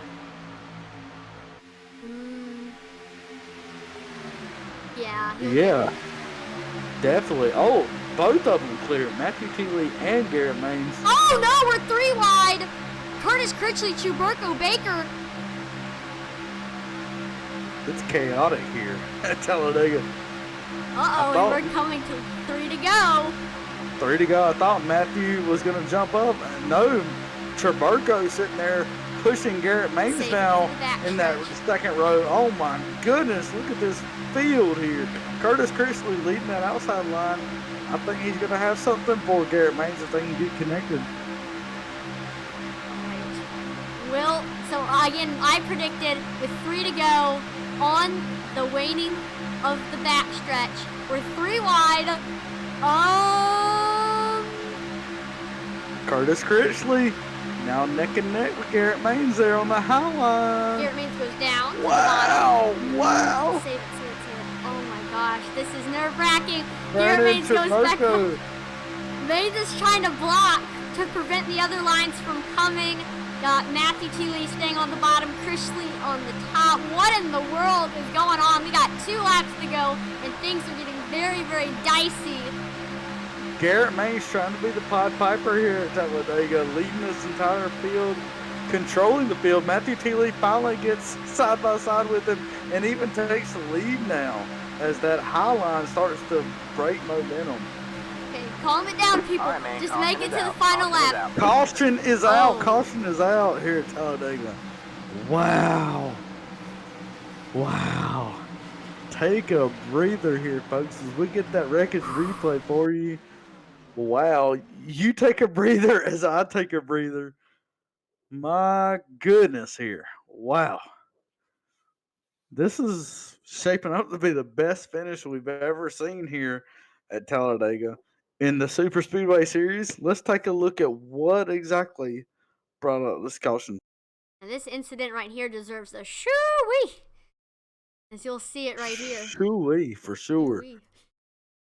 Man, we were setting up for a great finish there, but then it got slowed by this. What happened here? Watch Hunter Parsons. He was 3 wide. Looks like we saw some checking up there as John Ernst was falling behind, and there's Hubble. And then he moves up the track and right into the 0 of Hunter Parsons. Hunter Parsons gets into the wall. Boom, and it's a crone over.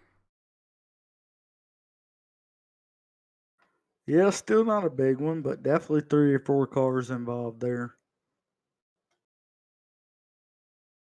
I am glad though that the caution did come out and not stayed green, because I mean, we've seen that before. Well, we got to take a breather, that's for sure. I was literally on the edge of my seat there for a second, trying to. My goodness, that was shaping up to be a really good finish. Hopefully, these guys don't lose that intensity, and they're just as willing to step up and put on a good show here for everybody.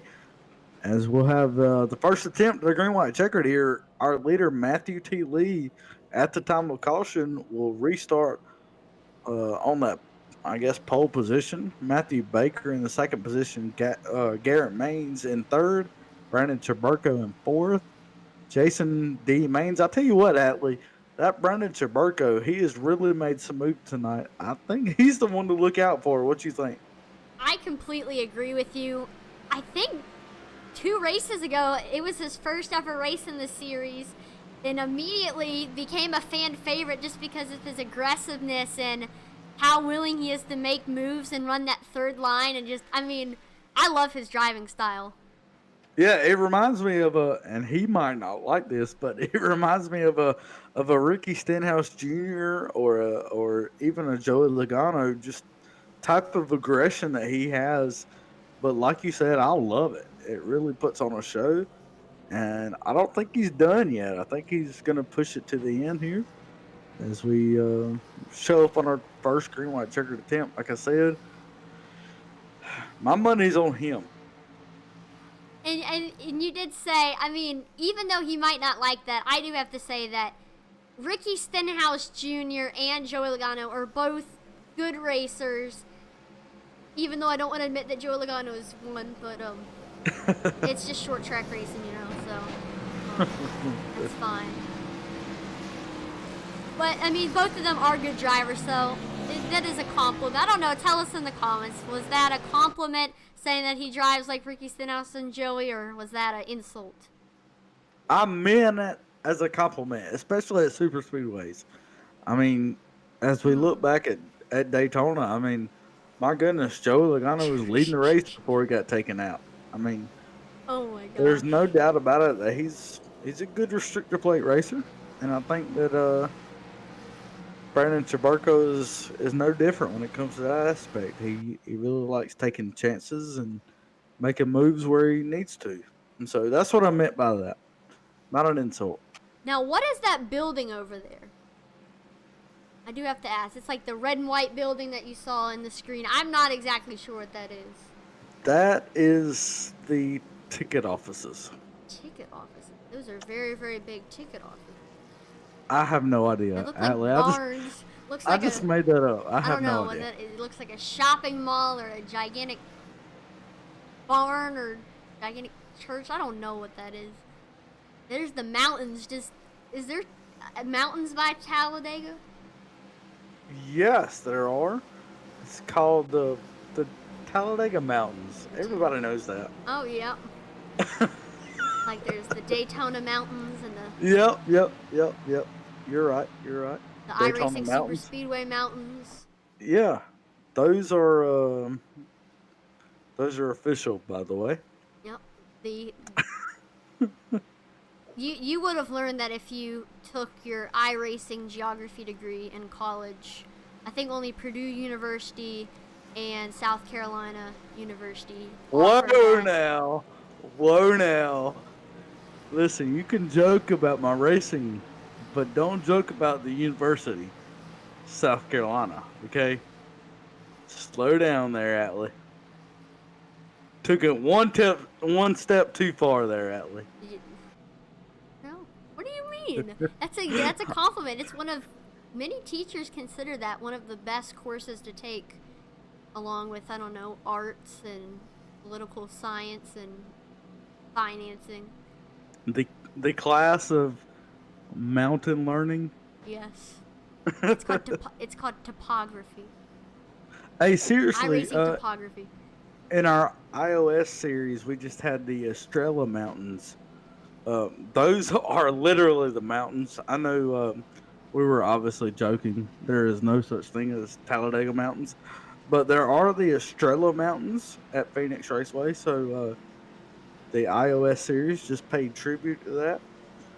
But that's besides the point. Okay, never mind. Let's get back to Talladega Racing. Here we go. Matthew Teeley on the bottom. Matthew Baker. It's the Battle of the Matthews here. That's right. They're on the front row for this restart, and it's up to Matthew T. Lee. Whenever he wants to go, he can go. He's going to wait it out. Green. And green flag is back out. Matthew T. Lee gets a good jump. Got Garrett Maines right behind him, pushing him. I think he's going to leave them in the dust right here. Brandon Chaburko having a little bit of difficulty pushing the five in turn Caution is one. out. Caution is out. Caution already out What? here, Atlee. What Yeah. in the world? Okay. Well, we'll see exactly what happened there. I'm not exactly sure. Records replay. Yeah, there's the records replay. You got the 33 involved. Well, a lot of cars involved here, but 33, definitely one of them. So he probably got the worst end of that. As this might be the big one, and it's on a restart, Atlee. I do have to ask, in that wreckage replay, GIF or GIF, whatever you want to call it, what happened to Eddie there? Yeah, I don't know. It looks like he went from the bottom, and that's the pink car or the pink truck there you see at the bottom of your screen. Oh, well, we don't get to see it. Let's get back to Talladega here. All right, here it is. Watch that silverish looking 33 car of Austin Shepard. The Coors Light car. There it is. There's a quick gander at it. So he goes down, trying to make it 3 wide. Yeah, and that's pretty common right there. But it looks like the car on the outside line maybe doesn't know that. And I think he just thinks he's clear. Yeah, it just comes down a little too early there. And boom, there it is. There's the contact. Then he goes right into the 63. Yeah, it causes a chain reaction there. 63, unfortunately, Travis Martin, we've seen it. Whoa! Yeah, you're right. He goes up on top of Hubble there. It's like his wheels almost falling off. I know that iRacing did do a new damage update on some of the cars. My goodness. Got up in the air there. On top of cars. Wow. I declare that was a... I do declare. Raymond Rittenor involved in that as well. A lot of cars involved. That may be our biggest wreck of the night there. It was on a restart, Atlee.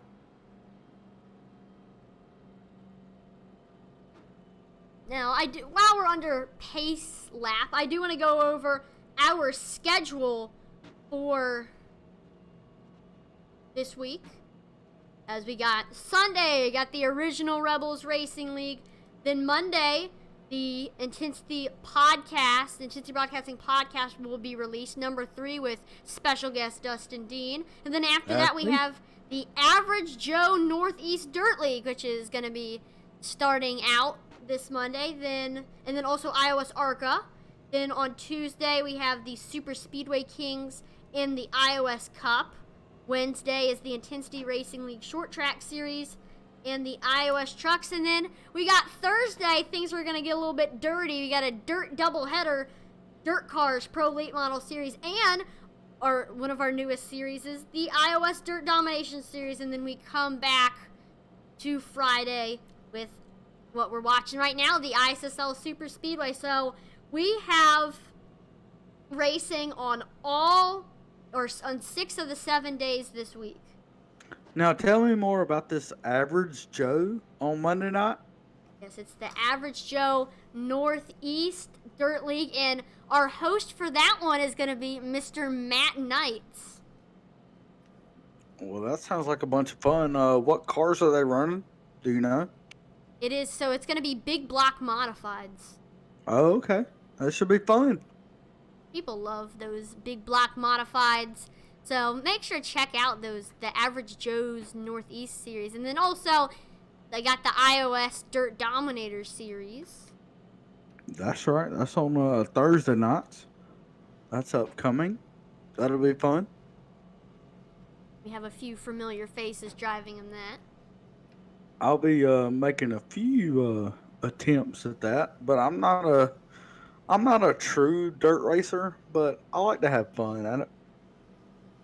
I mean, dirt racing is the definition of fun. That's true. To watch, at least. I'm not very good at racing it. It's fun to get sideways and try to learn throttle control and all that good stuff. Right, I'm too nervous to get into a hosted session or a league race, but I tried out in like test sessions, and it's fun. I enjoy racing. it's definitely a whole different thing than asphalt for sure. Lights on the pace car. The lights are off, and we got Matthew T. Lee and Garrett Maines starting this one off on that front row. Oh, and Garrett Maines is on the outside too. I think we might know what's going to happen here. Yeah, and if you look at that 45 right behind Garrett Maines, that's Jason Maines. That is Garrett's dad. At least that's what we've been told. I'm not 100% sure. But from what I've been told, that is Garrett's dad. And so I expect that high line. I expect Garrett to stay with his dad up there on the high line. If I'm wrong, somebody please tell me in the comments. I don't know. We've heard different stories, so please tell me if Jason is Garrett's dad or not. I'm pretty sure. But anyway, here we go. We just gotta maybe pick up the pace a little bit, Jeffrey. I mean, I'm just chomping at the bit here. I just want to go back green. I know, we were setting up for such a good finish there before that first caution there.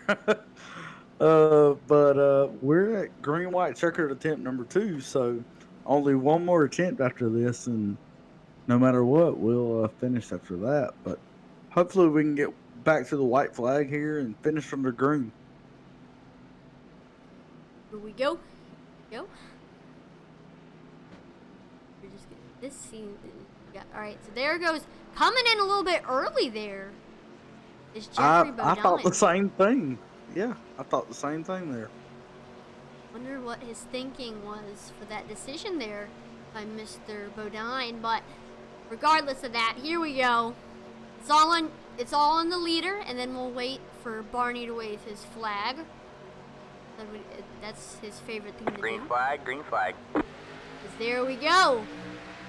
Thrusting his arm very, very hardly with that green flag. It's back out here.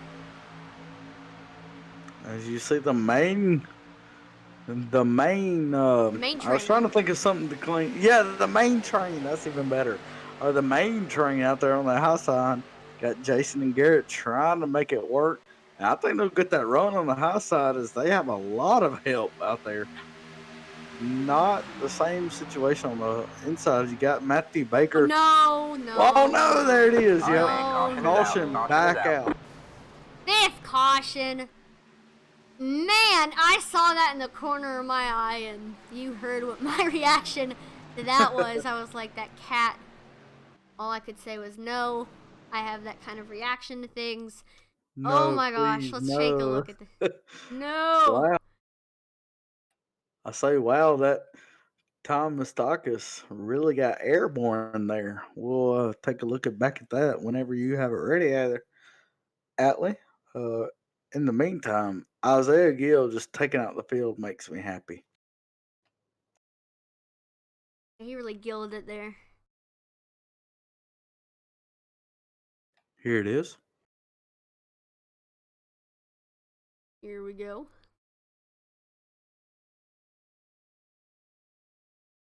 Waiting. What happens? I watched that 7 of Derek Fulton. Looks like the 66 goes up and he just gets spun around.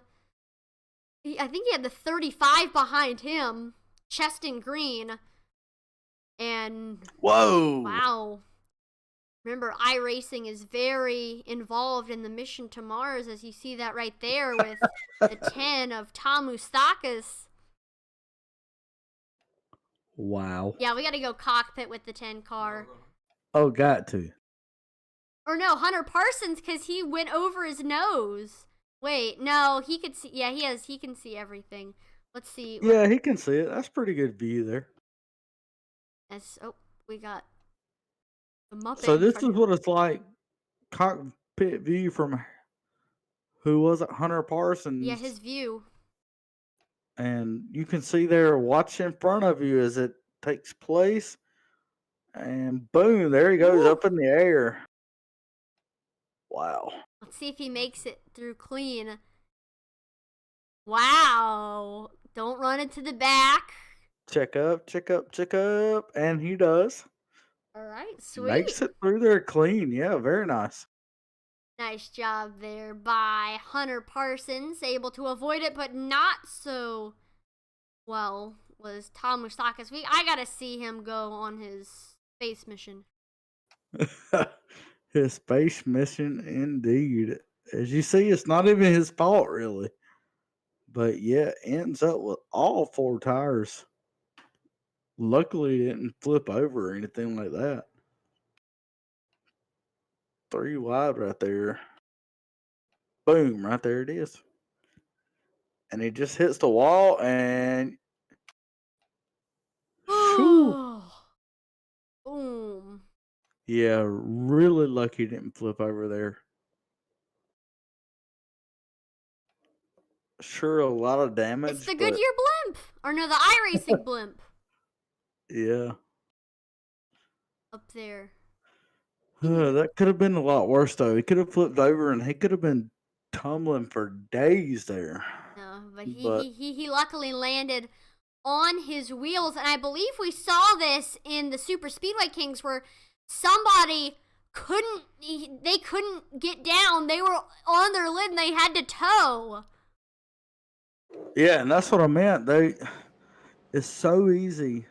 I mean, there's the difference there. Okay, so you got Tom Moustakas getting up in the air, didn't flip over, could have, but didn't. And he's fine. He gets to go on his way. He'll take his fast repair, and he'll be just fine and dandy. Now, if he would have flipped over there, landed on his roof, he would have had to tow. It would have been 3 minutes. He would have been a lap down, and he would have had a totally different night. Yeah.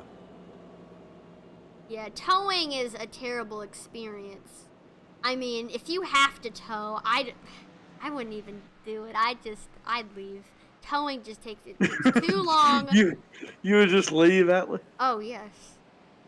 I don't like towing. I don't think anybody likes towing, but, I mean, you can at least get a fast repair and, What if you don't have a fast repair? Well, yeah, then leave. Yeah, you're right. Just leave. When the first time that I saw I had the option to tow, I'm like, ooh, I'll be back into contention with this thing. And then when I towed, I had a 3-minute timer, like I was banned from racing for 3 minutes. As we're gonna... Yeah. Oh, go on. I was just going to say, yeah, the worst is like when you tow and you're like 100 feet from your pit stall, yet it still takes 3 minutes. It's like, come on, guys. Work a little faster or something. I don't understand that aspect of it. Right, it does adjust based on how close you are to your pit stall. Well, it's supposed to. It's but it's supposed to. That doesn't it's supposed necessarily to, mean yeah. It'll actually do that. Like I said, I have been like 100 foot from my pit stall, and it's still taking me 3 minutes to get there. So, yeah. But still, we have mountains and random buildings. So, I don't know. iRacing's got to decide its priorities. I mean, I do like the RVs and the cars and everything. That's very nice. What has this broadcast come to that? I don't know. I just thought we haven't really had a full green flag run in a while.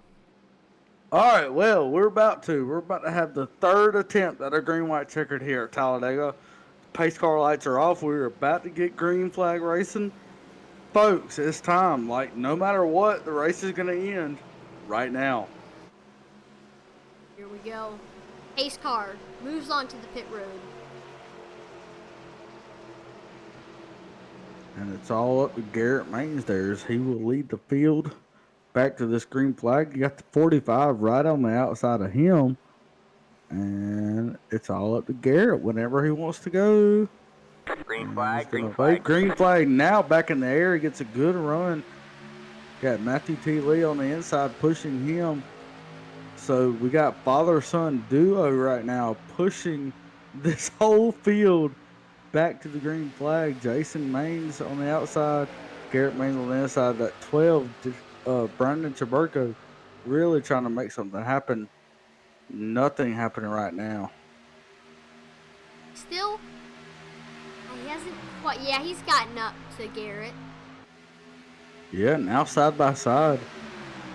Garrett versus Jason right now. This is going to be a battle that they will remember forever here at Talladega Superspeedway. Brandon Chaburko trying to give Jason the run, but just nothing happening right now on that outside line. Maybe a little momentum, but I don't think it's enough to win this race. As Garrett Maines really pushing ahead on the inside line. There we go. Final lap here at Talladega. White flag is out, folks. This race will end no matter what. Right now, under green, Jason Garrett trying to make a run on the outside. Brandon Chaburko right behind him, giving him the push, but not happening. Garrett Maines with Matthew T. Lee on the inside. They will continue to lead this event. I don't know. I mean, those two have been a force to be reckoned with throughout this series. Once they get hooked up, somebody gets spun. But that's Curtis Critchley. Curtis Critchley. Dang, so he's out of it. We've got like 6 cars left that have a chance Wait a minute. here.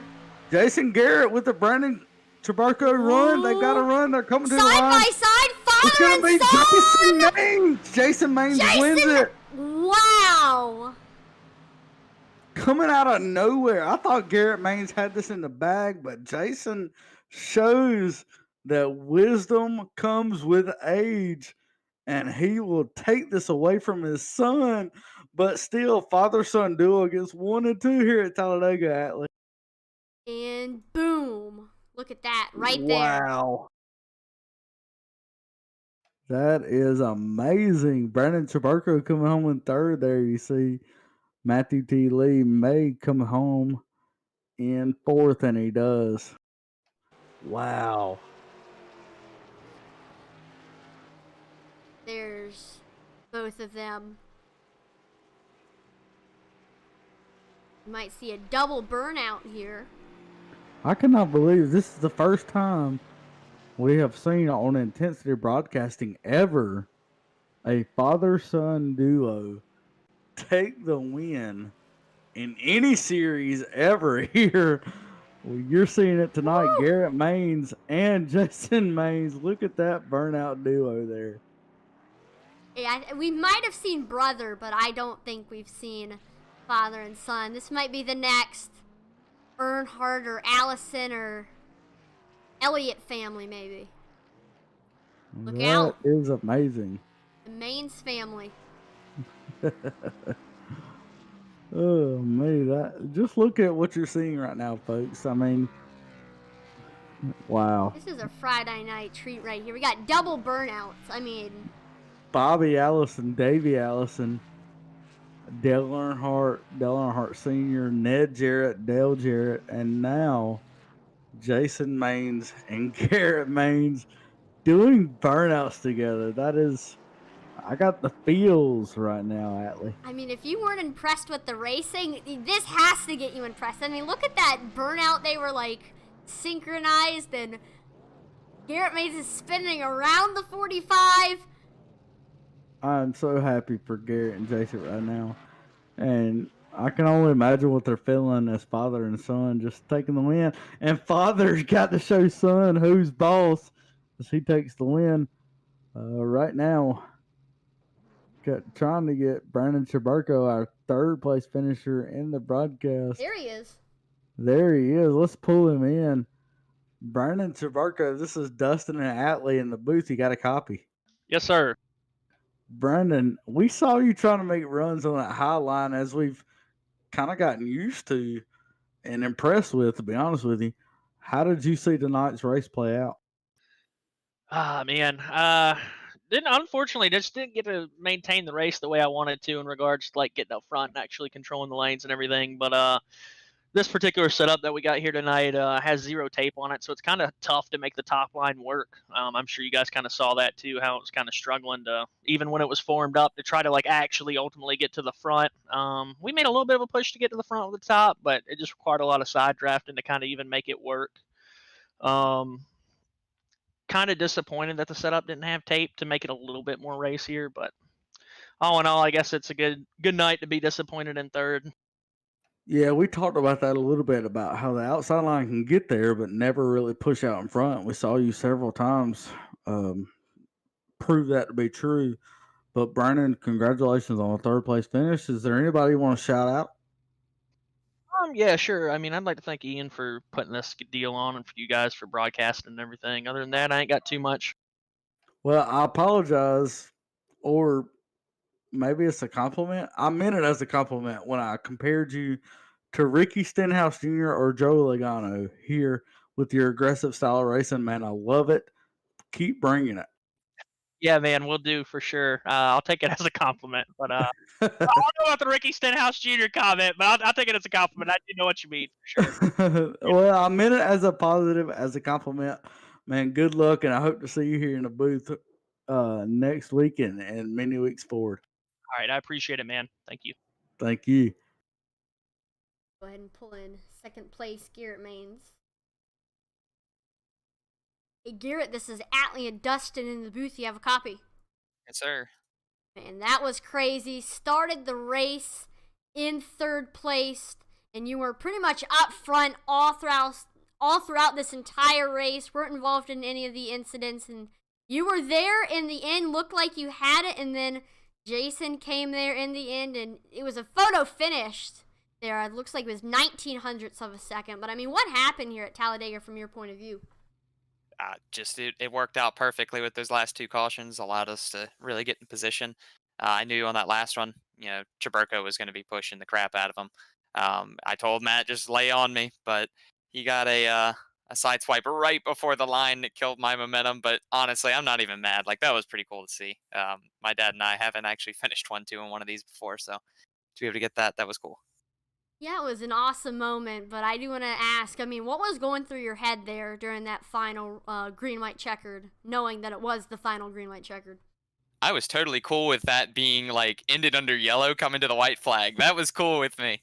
But, I thought it was going to be pretty tame, considering you can't really get a run in these cars on the top 3 wide if everybody just lays it on the guy in front of them. And we kind of broke away into 2 groups of 3. So it was, just a push and pull as to who could get the run moving. And we were pretty dead even there. Just, the last, like, 100 feet was the difference. But, all in all, it was a really, really fun race. And glad me and my dad could get it there. Again, that was a really awesome moment. But congratulations on second place. Any sponsors or shout-outs you'd like to thank before we let you go? Well, shout out to Matt for pushing me there. And, congrats to my dad for getting his first win in this league.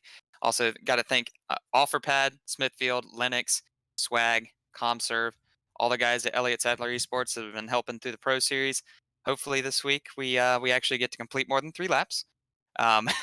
So hopefully, all the work that goes into Vegas will be worth it, and hopefully we can show them what we got this week.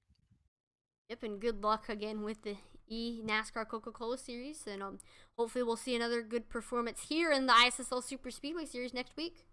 Thank you. Appreciate it. All right, so that leaves our tonight's winner here at Talladega, Jason Maines. This is Atlee and Dustin in the booth. You got a copy? Yes, sir. Jason, so I got to know, first and foremost, as a dad, I cannot imagine what it's like to be racing side by side at Talladega with your son. And not only that, but beat him, man. Tell me the emotions you're feeling right now. Well, it's pretty cool. Yeah, it's I won't say a once in a lifetime, but it's once in a far fetched before beating him. So that's a plus. But yeah, it's actually the enjoyment I have in racing is actually getting to race with him and the other guys in here. Jaburko was a lot of good pushing there, and a lot of people know the story, but you guys don't. I was supposed to race with him like 5 years ago. On my birthday, it would be the first race in real life we raced together, and I almost broke my neck the week before in a bad wreck. So that's when all focus became on him full-time racing. So this is my enjoyment to get to share the competition, and I really enjoy it.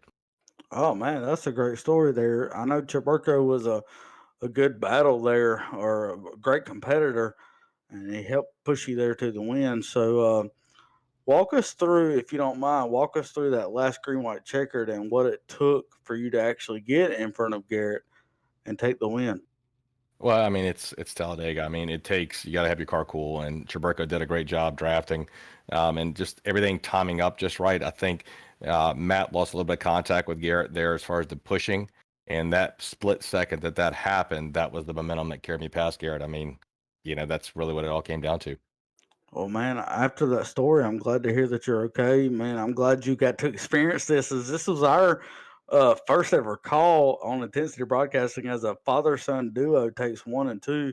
So, congratulations on being a part of that. I can only imagine as a dad myself, that would be awesome. But is there anybody you would like to thank and shout out tonight? Well, first of all, you got to thank our Lord and Savior Jesus Christ, because that's why we're here. Amen. So I got a lot of people with ESE, Elliott Sadler Esports.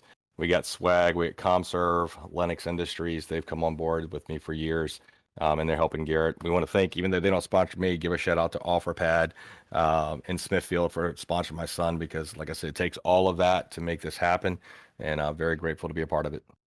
You're exactly right, Jason. I appreciate uh, just your dedication to the sport, man, and what you put into it. Now, I didn't know about the backstory, so that's really cool to learn about you guys. I appreciate But also, congratulations again tonight for the win. And I would tell you this: hold this over your son's head for a while that you beat him in the Super Speedway Series. I would definitely hold that over his head for a little while. Well, it evens it up, because the first race I ever got back in here, I'll never forget. He told me, he says, "Dad, you got to push me. Dad, you got to push me." So I wrecked him with one to go. That's a push for sure. Yeah, and he lost the race. But anyway, it's a lot of good times. I appreciate you guys broadcasting, and really enjoy it. Absolutely, Jason. Congratulations again, man. Are you planning on sharing this any of the winnings with him? Yeah, we do. Like I said, I'm in here for fun, and this is my enjoyment, So yeah, it's all about that. So it's all matters to me, is really having fun with it. Well, congratulations again, man. It's a great story between the Mains family legacy they're building here and hopefully continue to build. And thank you again, Jason. I hope to see you back here in the booth sometime soon. Thank you. I appreciate you guys. And that puts a wrap on tonight's race. Again, give us our top 10 here, Atlee. Top 10, we got Jason Maines, interviewed him. Got Garrett Maines second, Brandon Chuburko third, Matthew T. Lee ended up finishing fourth, Wyatt C. Martin rounds out your top 5, I cannot talk. Matthew Baker finishes sixth, Raymond Riddenor the second, finishes seventh, John Ernst eighth, Anthony Cronover ninth, and then rounding out your top 10, we got Dustin Koffel.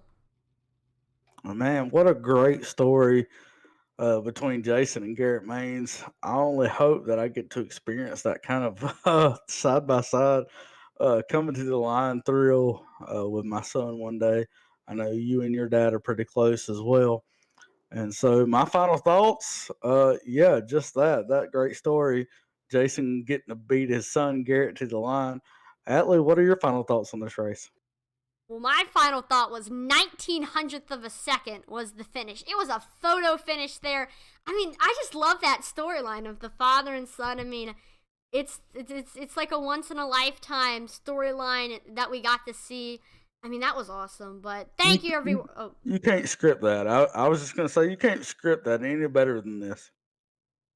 again, that was not scripted. It's not like WWE. That was not scripted.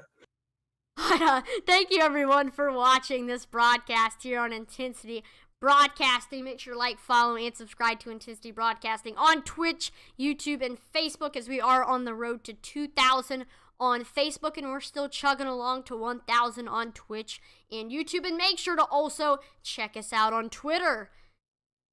I'm Atlee Weiss, and on behalf of the whole Intensity Broadcasting team, thank you so much for watching, and please join us next time. Over and out.